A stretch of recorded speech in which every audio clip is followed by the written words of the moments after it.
Vice Admiral Takeo Kurita expected a clear run to Leyte Gulf. He was wrong. At 0637 hours on the 25th of October 1944, his center force met Task Unit 77.4.3, Taffy 3, a group built for air support, not surface battle. Rear Admiral Clifton A.F. Sprague had 6 escort carriers, 3 destroyers, and 4 destroyer escorts. Kurita's formation included the battleship Yamato and multiple heavy cruisers and destroyers. The Japanese guns could engage at over 30,000 yards. The American carriers carried only light defensive guns and aircraft. The plan assumed American fast battleships were the threat. Instead, the first organized resistance came from Captain Ernest E. Evans in USS Johnston, a Fletcher-class destroyer built around 5-inch, 38 caliber guns and 10 21-inch torpedo tubes. Within minutes, a thin screen laid smoke, fired torpedoes, and forced Japanese ships to maneuver. This delaying action bought time for escort carriers to launch aircraft with 500-pound bombs and depth charges improvised for surface attack. Taffy 3 would lose 2 escort carriers, 2 destroyers, and 1 destroyer escort, with over 1,000 American dead. Japanese forces would lose 3 cruisers sunk and suffer over 2,700 casualties. The opening of the battle off Samar is the record of how the smaller force imposed uncertainty on Kurita's command decisions. The 25th of October 1944, 0630 hours. Rear Admiral Clifton A.F. Sprague directed Task Unit 77.4.3 to maintain its station east of Samar, about 50 nautical miles north of Leyte Gulf, covering U.S. Army landings. Sprague's objective was continuous close air support and anti-submarine patrols. His force consisted of 6 escort carriers, 3 destroyers, and 4 destroyer escorts. On the opposing side, Vice Admiral Takeo Kurita commanded the Imperial Japanese Navy Center Force after transiting San Bernardino Strait. His surface units included the battleship Yamato, other battleships, heavy cruisers, light cruisers, and destroyers moving south toward Leyte. Yamato's 46 cm main guns could fire beyond 40,000 yards. Japanese heavy cruisers carried 8-inch guns and long-range torpedoes. U.S. 7th Fleet planning expected major Japanese surface forces to be checked by U.S. 3rd Fleet near the strait. Previous carrier battles suggested Japanese air power was the main threat, and escort carriers were assigned to support troops, not fight battleships. Sprague's screen relied on 5-inch, 38 caliber guns, 21-inch torpedoes, and smoke, while his aircraft carried 5-inch rockets, 500-pound bombs, and machine guns. But timing and geography created different conditions. The dawn horizon at roughly 0635 hours limited visual identification, while rain squalls reduced visibility to under 10,000 yards in patches. This meant Kurita's ships could appear inside gun range before Taffy 3 could reposition. Intelligence gathered from radio reports and fleet assumptions on the 24th of October indicated Kurita had been damaged and might retire, but this did not account for his overnight advance through the strait. Wind over deck was about 15 knots, aiding launches, yet the small flight decks forced rapid, risky sortie cycles. What happened in the next 90 minutes would determine whether the Leyte landings faced direct battleship attack. At 0637 hours, lookouts on USS Fanshawe Bay reported pagoda mast silhouettes bearing west, range closing from about 20,000 yards. Rear Admiral Clifton A.F. Sprague ordered General Quarters, turned escort carriers to the east, and directed the screen to make smoke with fuel oil and chemical generators. At 0645 hours, Destroyer Squadron 54's USS Johnston, about 327 feet long and capable of 36 knots, accelerated through the smoke under Captain Ernest E. Evans. Johnston opened fire with 5-inch, 38 caliber guns using director control, then turned to launch 10 Mark 15 torpedoes with a 1,000-pound warhead. The attack forced Japanese cruisers to turn away and break formation.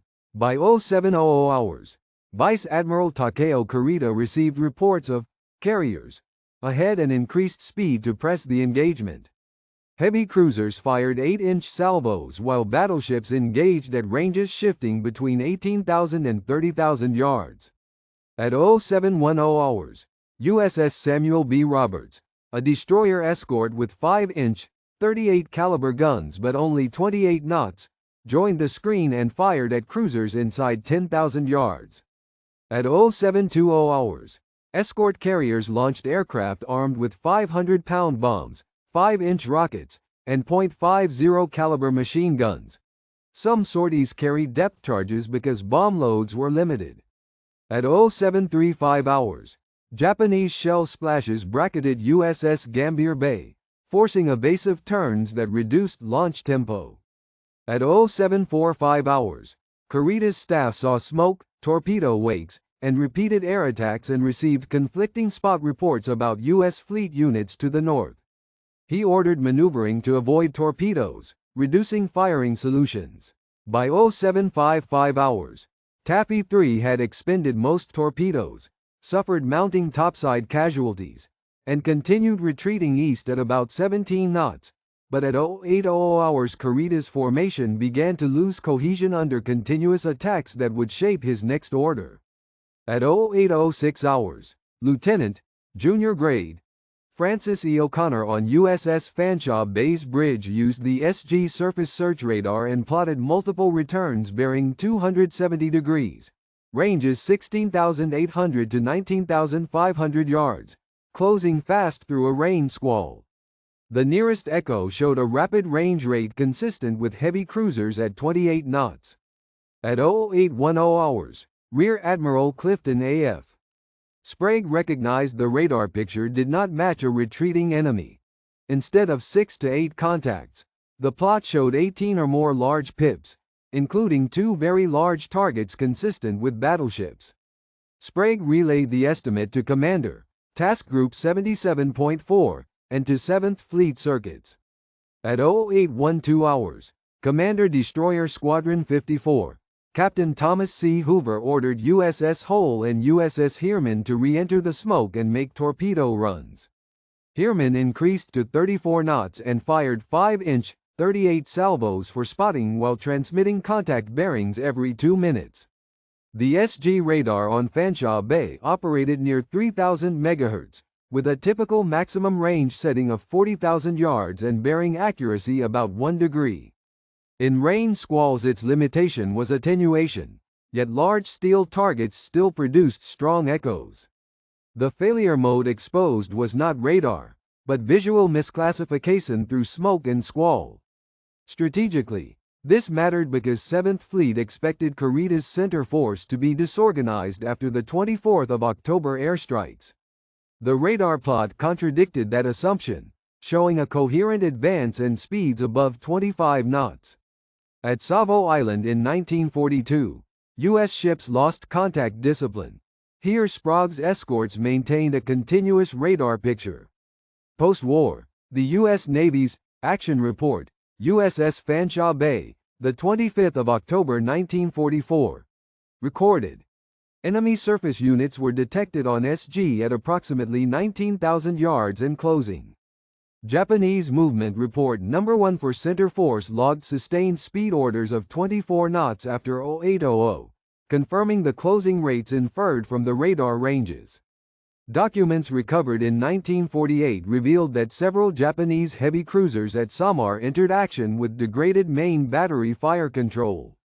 The Combined Fleet Movement Report No. 1 and post-war interrogations in U.S. Naval Technical Mission to Japan summaries note Type 94 director casualties and splinter damage from the 24th of October air attacks, especially aboard Chokai and Suzuya. This undermines the tidy picture of Kurita's center force as a fully coherent gunnery machine meeting Taffy 3. Early salvos were often laddered wide, forcing cruisers to close range, which increased torpedo anxiety and made smoke and squalls disproportionately effective. Medical and damage control logs showed Taffy 3's aircraft shortage was sharper than the official sortie totals suggest. In CVE action reports, Fanshawe Bay, Kalinin Bay, White Plains, initial strikes launched with mixed loads, depth charges, 100-pound GP bombs, and only partial rocket racks. Several squadrons reported under 60% serviceable radios, and ordnance crews had fewer fused 500-pounders than planning tables.